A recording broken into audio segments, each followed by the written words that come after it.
Bonjour à tous, dans cette vidéo je vais vous expliquer la différence entre un atome et un ion. Pour cela on va utiliser un modèle de l'atome dans lequel on retrouve les trois particules qui constituent l'atome.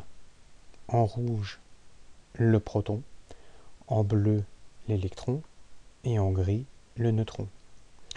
On se souvient que le proton est de charge positive, l'électron de charge négative et le neutron neutre.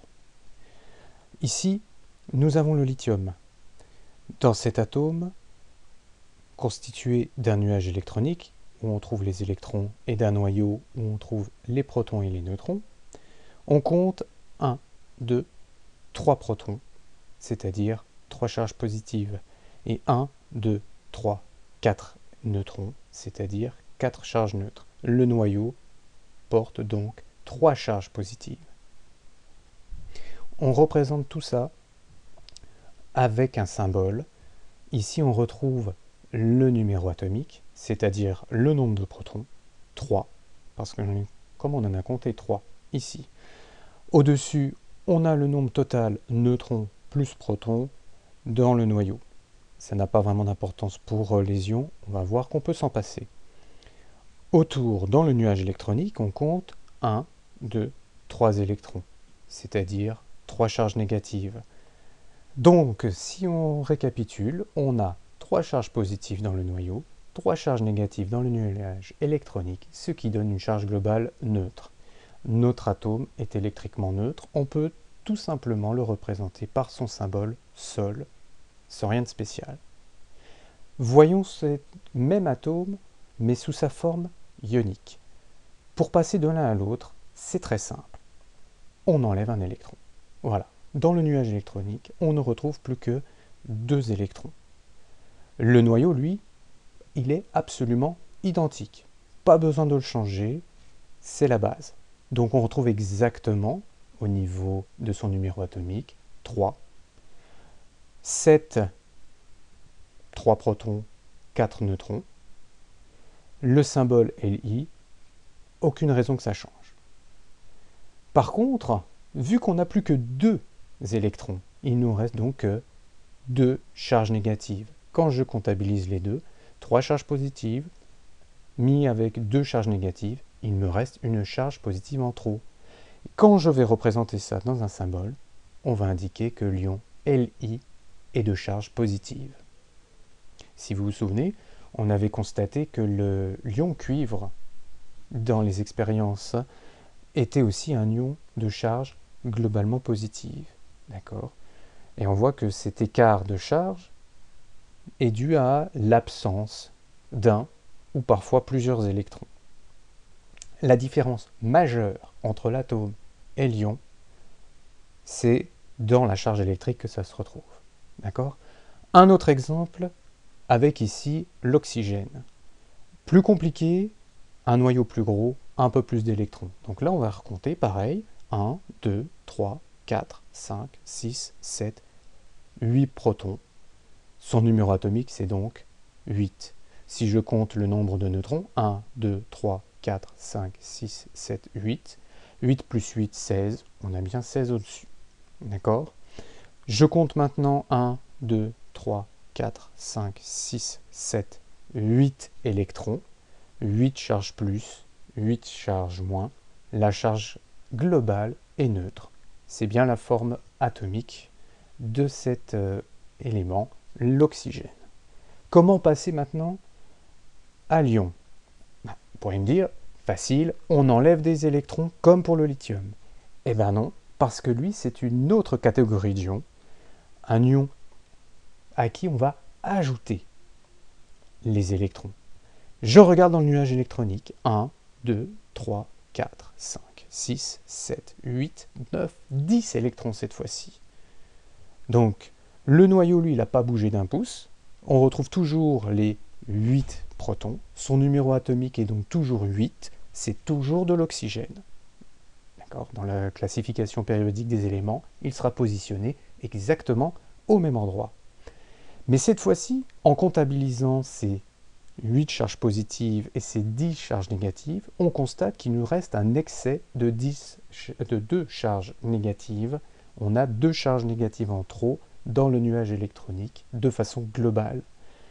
Ici, l'ion est donc un ion négatif. Comme on a deux charges négatives en trop, on va écrire le 2 juste avant. Donc dans la façon d'écrire, on retrouve exactement les informations de tout à l'heure, mais cette fois-ci, on va préciser combien est-ce qu'il y a de charges négatives en trop. Un exemple un peu vide pour essayer de voir si vous avez bien compris. Vous pouvez mettre la vidéo en pause quelques instants et réfléchir à ces trois questions. Quel serait le numéro atomique du carbone à écrire ici? Est-ce qu'il s'agirait d'un atome, d'un ion positif ou d'un ion négatif? Et de préciser si c'est la forme atomique ou la forme ionique. C'est bon? Vous avez réfléchi à la question? Alors on va y répondre. Pour ce qui est du numéro atomique, pas compliqué, je vais regarder dans le noyau 1, 2, 3, 4, 5, 6 protons.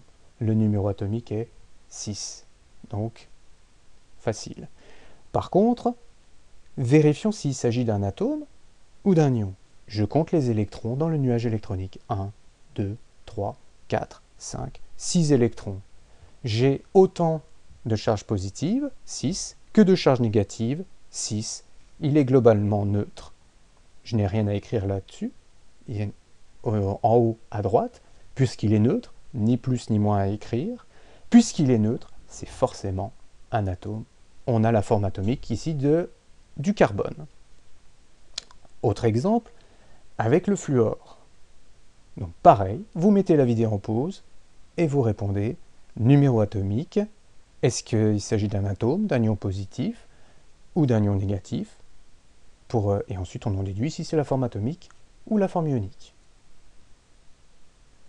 C'est bon? Vous avez répondu aux questions? Alors on vérifie. Là c'est pareil, je compte dans le noyau le nombre de protons. 1, 2, 3, 4, 5, 6, 7, 8, 9 protons.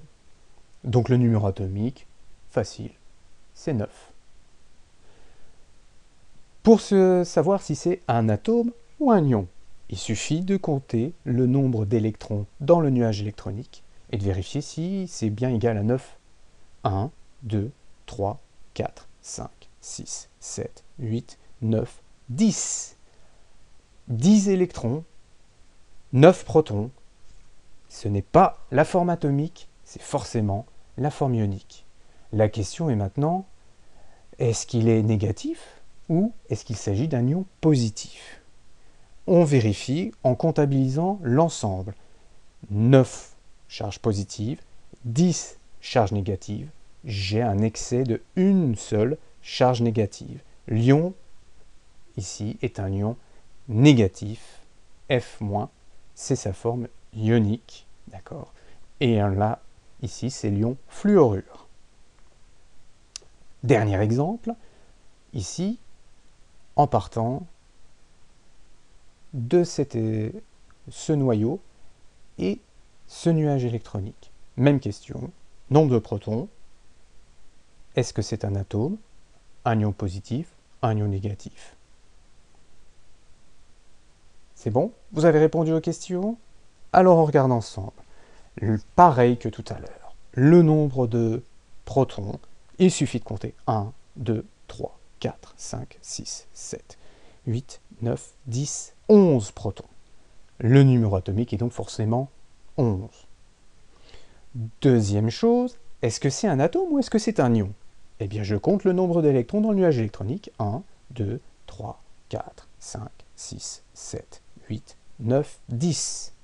10 électrons, on avait 11 protons, les deux nombres ne sont pas égaux, alors c'est forcément un ion. On n'est pas dans l'atome. On comptabilise, j'ai 11 charges positives avec 10 charges négatives. Je me retrouve donc pour cet ion avec une charge positive en trop.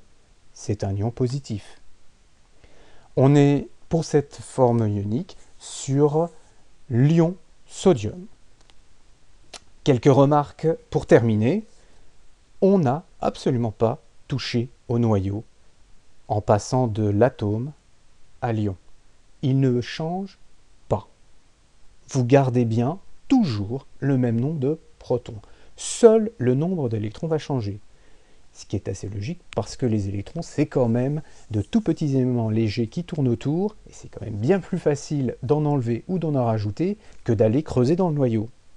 Deuxième remarque, le nombre de neutrons n'a strictement aucun impact pour ce qui est des ions. On peut tout à fait ne pas les compter, ne pas en tenir compte, carrément ne presque pas les écrire, ça n'a pas vraiment d'importance. En effet, les neutrons sont neutres. Pour savoir si l'ion sera positif ou négatif, ça n'a strictement aucune importance. Et enfin, pour finir, puisque le noyau est absolument identique entre l'atome et l'ion, et que l'essentiel de la masse, c'est dans le noyau, l'atome et son ion sont quasiment de la même masse. Voilà, c'est tout pour aujourd'hui, et bonne continuation.